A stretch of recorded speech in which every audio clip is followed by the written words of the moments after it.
الحصۃ الثانیہ المفردات حول السکن، سکن کے بارے میں، رہائش کے بارے میں مفردات۔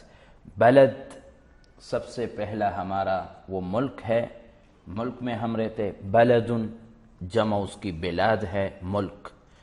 بادیہ بادیتن یا قریتن اس کی جمع قرا ہے، قرا، یہ گاؤں کو کہتے ہیں۔ بادیہ بھی اس کو کہتے ہیں، قریتن بھی کہتے ہیں۔ انا اسکن فی البادیہ، انا اسکن فی القریہ، سب دونوں جملے درست ہیں۔ مدینۃ شہر، مدینہ، انا اسکن فی مدینۃ کراچی، انا اسکن فی مدینۃ لاہور، انا اسکن فی مدینۃ کوئٹہ، انا اسکن فی مدینۃ پشاور، انا اسکن فی مدینۃ مردان۔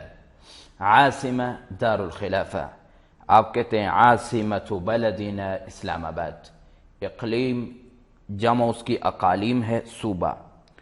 آپ کہتے ہیں انا من اقلیم سرحج، انا من اقلیم پنجاب۔ مصنع مصانع اس کی جمع ہے، فیکٹری۔ شرکہ جمع اس کی شرکات، کمپنی۔ انا اعمل فی الشرکہ، انا اعمل فی المصنع، فی قریتنا مصانع، اس طرح آپ جملوں میں استعمال کریں۔ سوق بازار، اسواق۔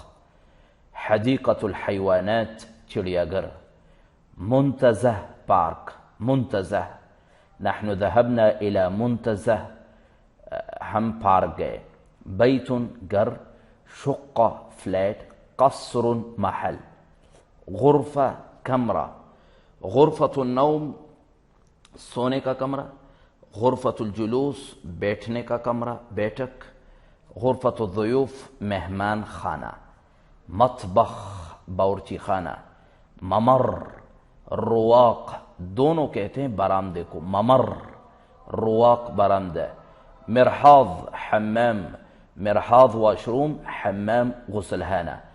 الطوابق با کے فتح کے ساتھ، الطابق الاول، الطابق الثانی، منزل، پہلی منزل، دوسری منزل، یا اس کو الدور الاول الدور الثانی بھی کہہ سکتے ہیں۔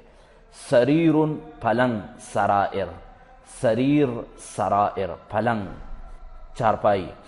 اریکتن اس کی جمع ارائک ہے، صوفہ۔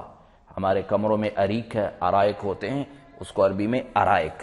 سجادتن قالین، سجادتن جائے نماز کو بھی کہتے ہیں۔ حصیر چھٹائی، ستارتن پردہ۔ تو یہ چند چیزیں ہیں، مفردات ہیں جو سکن کے متعلق ہیں اور رہائش کے متعلق ہیں۔ اس کے علاوہ بھی بہت سارے ہیں، لیکن اس وجہ سے زیادہ ذکر نہیں کیے تاکہ آپ کے لیے یاد کرنا آسان ہو۔ اس کو آپ یاد کریں، جملوں میں استعمال کریں۔ اگر کوئی اور چیز آپ کے ذہن میں ایسا ہے سکن کے بارے میں جو اس درس میں نہیں، آپ ضرور پوچھیں، آپ کو اس کی عربی بتا دیں گے انشاءاللہ۔